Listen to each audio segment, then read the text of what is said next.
Bonjour, à l'occasion de la 50e de la quinzaine des réalisateurs, paraît chez Rive-Neuve Éditions un livre qui retrace les premières années de la quinzaine. Et nous avons saisi cette opportunité pour poser quelques questions à Pierre-Henri Delot, qui a été le délégué général de la quinzaine pendant 30 ans.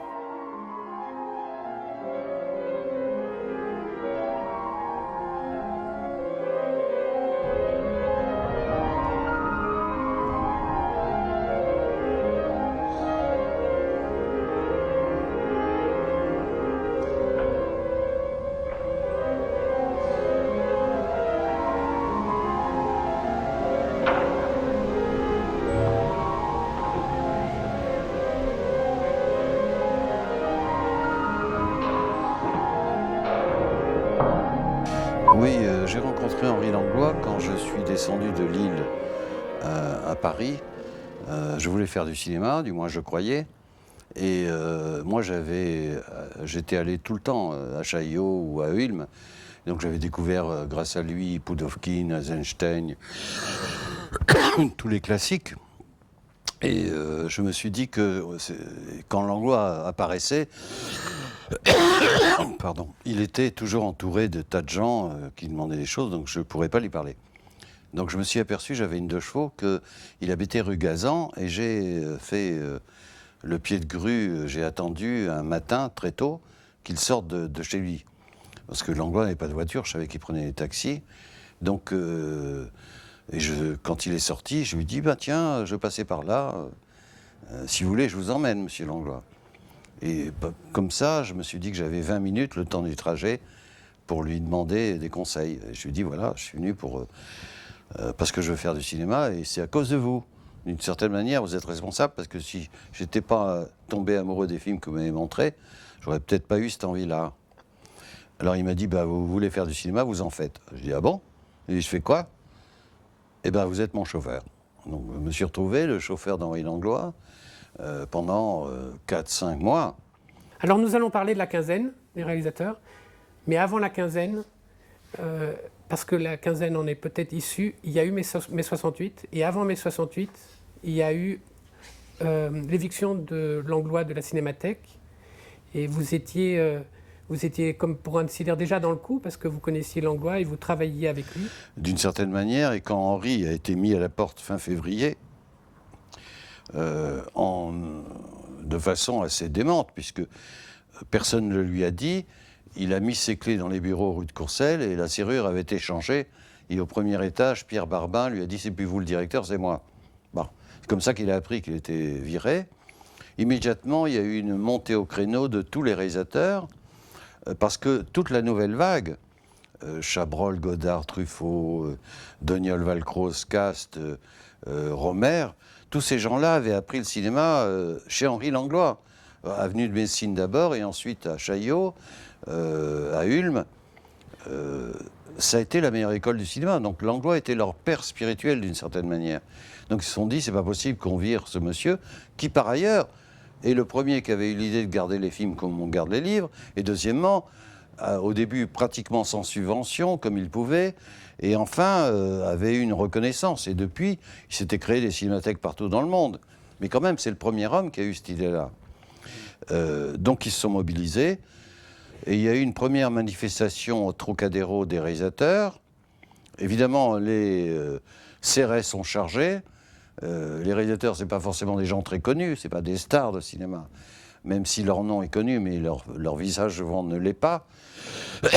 Et Godard a vu ses lunettes cassées.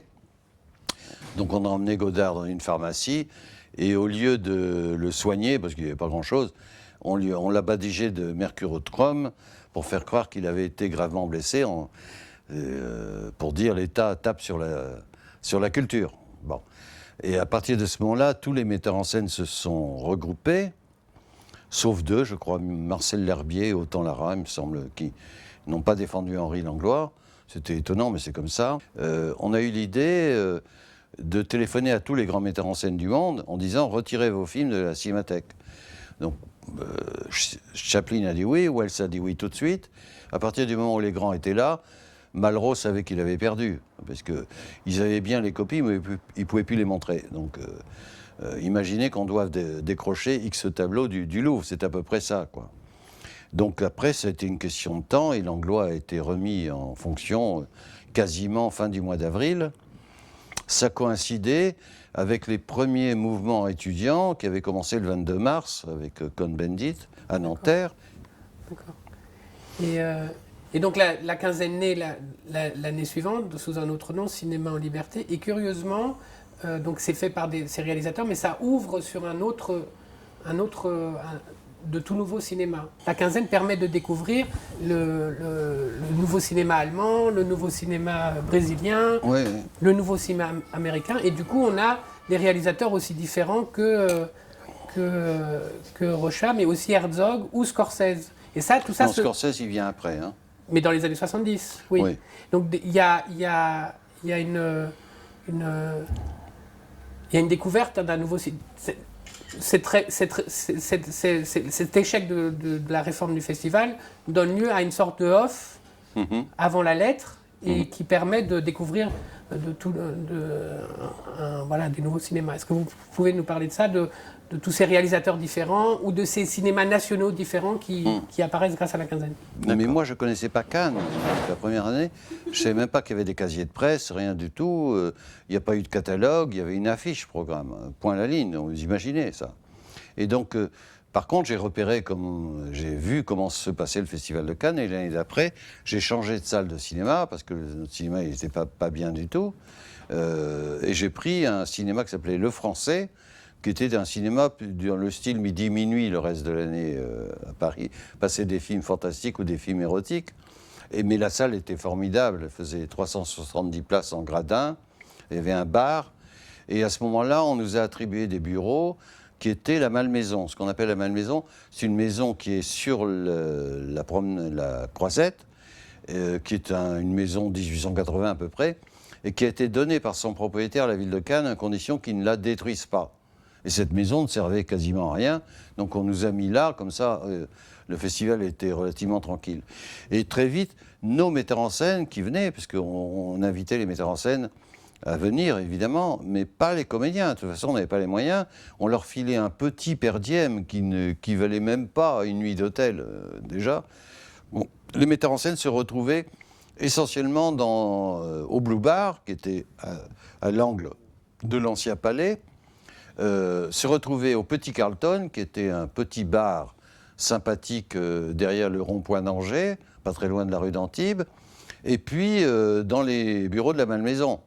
Donc c'était une fourmilière où on avait 3 endroits bien précis qui ne coûtaient pas très cher et où tout le monde allait prendre des cafés, des trucs comme ça. Et les gens se rencontraient, se parlaient.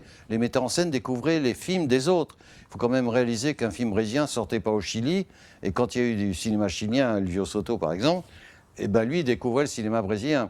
Donc Cannes était l'endroit où les metteurs en scène, d'un seul coup, découvraient d'autres metteurs en scène.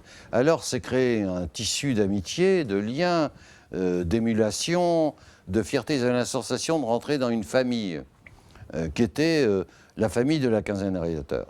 Donc sur ces 50 ans et sur cette géopolitique des lieux qu'on vient de voir, est-ce qu'il y a, et de la constitution de cette famille, est-ce qu'il y a aussi une ligne idéologique, politique, esthétique qui s'est dégagée au cours de ces années, ou au contraire c'est une question c'est la diversité, l'émulation qui a fait l'originalité ou la marque de la quinzaine des réalisateurs au cours des années? À la quinzaine, il n'y a jamais eu de ligne idéologique, comme à la SRF d'ailleurs. À la SRF, on trouvait des réalisateurs de droite et des réalisateurs de gauche.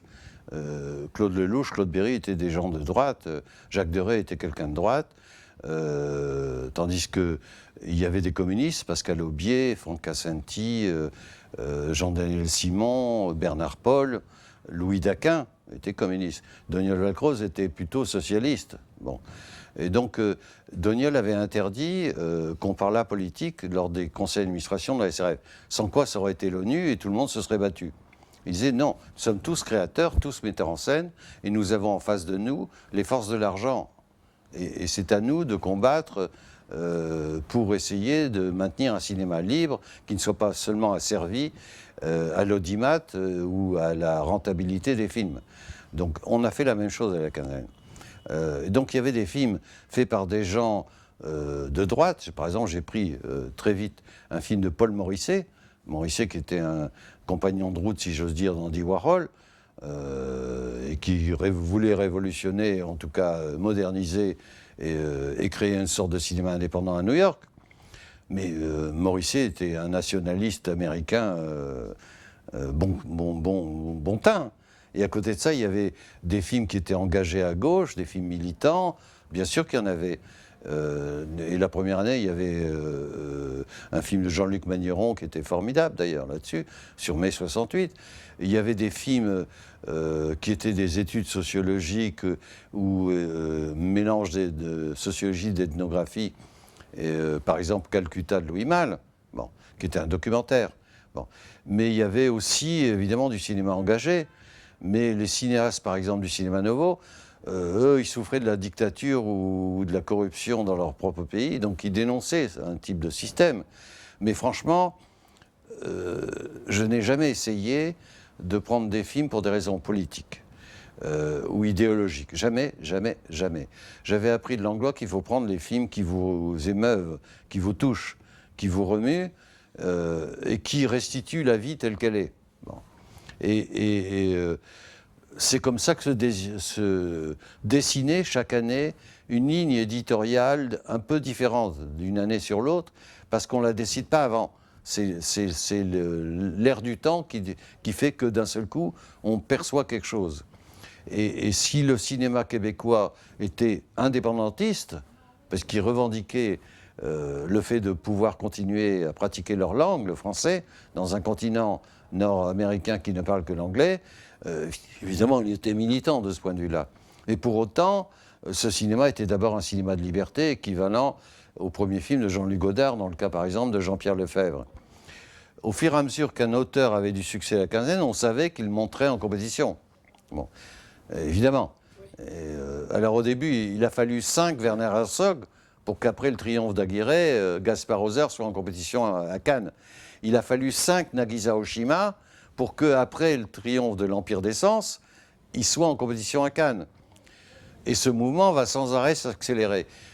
Il a fallu 2 frères de films des frères Taviani, Saint-Michel, Aveva Ungalo et Allons enfants, pour que je sache, sans l'avoir vu, et quand je suis arrivé à Rome pour le voir, avant tout le monde, que le film que les frères Taviani allaient montrer, et ils me l'ont dit tout de suite, ne serait pas la quinzaine. Mais ils me l'ont montré parce qu'on se connaissait bien et qu'on s'aimait beaucoup, et en me disant, il sera pris en compétition. Et il a été pris en compétition, c'est Padre Padron qui a eu la Palme d'Or. Bon. Et la même chose s'est passée avec d'autres metteurs en scène. Après, avec Gilles Jacob, le mouvement s'est accéléré. Moi, je savais qu'après le triomphe du premier film de Jarmus, Strangers in Paradise, le deuxième, il serait en compétition. Ce qui s'est passé. Après le triomphe de Nola Darling de Spike Lee, le deuxième serait en compétition. C'est ce qui s'est passé. Parce que la peur d'être ridicule, de rater des auteurs qui avaient effectivement été d'abord essayés, si j'ose dire essayés, entre guillemets, à la quinzaine. Et quand le film triomphait, ça y était. Bon. Et même des films difficiles, je veux dire, le triomphe inattendu du Voyage des comédiens de Angelopoulos, qui avait déjà eu Jour de 36 à la quinzaine avant, mais là un film de 3h15, avec des gens qui applaudissent 20 minutes, bon, l'année suivante il était en compétition et tout le temps après. Donc voilà, la quinzaine sert aussi à ça. Donc elle a servi de laboratoire de recherche. Et les réformes que nous avions proposées, qu'Albicoco avait proposées au Festival de Cannes, étaient des réformes qu'aujourd'hui le festival applique. Il leur avait dit, c'est à vous de choisir. C'est pas au pays de désigner, parce que vous êtes tributaire des pressions diplomatiques, etc. Regardez, une année, l'Espagne a fait pression pour qu'on retire de la compétition Viridiana de Buñuel. Et ils l'ont retiré. Bon. Là, à partir du moment où c'est le festival qui choisit, il choisit ce qu'il veut. Donc aujourd'hui, on dit, le festival présente un film 2. Mais avant, c'était l'URSS présente un film 2, ou la France présente un film 2. Et donc, c'est des choix académiques ou politiquement orientés, dans le cas, par exemple, des pays de l'Est. Bon. Et la quinzaine, finalement, en secouant le cocotier, si j'ose dire, a permis au festival, finalement, d'appliquer plus tard les réformes que nous lui avions proposées avant. Bon. Et qu'aujourd'hui, il applique systématiquement. On a initié une nouvelle coutume pour Lumière, c'est de poser une question sur la cinéphilie et sur les revues. Parce qu'on vend des livres de cinéma, mais on vend aussi des revues de cinéma. Est-ce que vous auriez une revue dont vous voudriez parler, ou la période d'une revue, que ça peut être au moment de la quinzaine, avant la quinzaine, ou aujourd'hui? Est-ce qu'il y a une revue dont vous souhaiterez nous parler et nous dire pourquoi elle vous a intéressé ou vous intéresse? Oui, moi j'ai toujours été un temps très lecteur des revues de cinéma. Et évidemment, la revue que j'ai adorée, c'est la revue des Cahiers du cinéma, Cahiers jaunes, jusqu'à l'arrivée de Jacques Rivette à la rédaction, où les choses ont commencé à se gâter. Et quand les cahiers sont devenus crypto-communistes, maoïstes, lacaniens, structuralistes, etc., tout ça n'avait plus d'intérêt. Aujourd'hui, les revues que je préfère, c'est Positif, que je trouve une revue remarquable, qui s'est améliorée avec le temps, qui a une certaine humilité, je dois dire. Autant à l'époque des cahiers, quand ils étaient déjà les rivaux des cahiers, tous les metteurs en scène, au moment où il y avait une éruption de nouveaux metteurs en scène français, ils se sont trompés de H à Z, ou pratiquement, Positif, alors que les gens que chantaient les cahiers étaient des gens qui sont restés. Autant aujourd'hui, cette revue est très supérieure aux cahiers du cinéma qui sont absolument incompréhensibles aujourd'hui et d'une prétention folle. Et puis il y a une autre revue qui s'est améliorée avec le temps et que je trouve remarquable, c'est l'Avant-Scène du cinéma, qui a des dossiers sur les films, les DVD qui sortent, sur les bouquins qui sortent, des notes de lecture, et puis évidemment la restitution d'un scénario, d'un film chaque mois. Et je regrette qu'elles ne soient pas plus répandues, ne se vendent pas mieux, mais ce sont les deux revues pour moi les plus solides aujourd'hui, Positif et l'Avant-Scène du cinéma.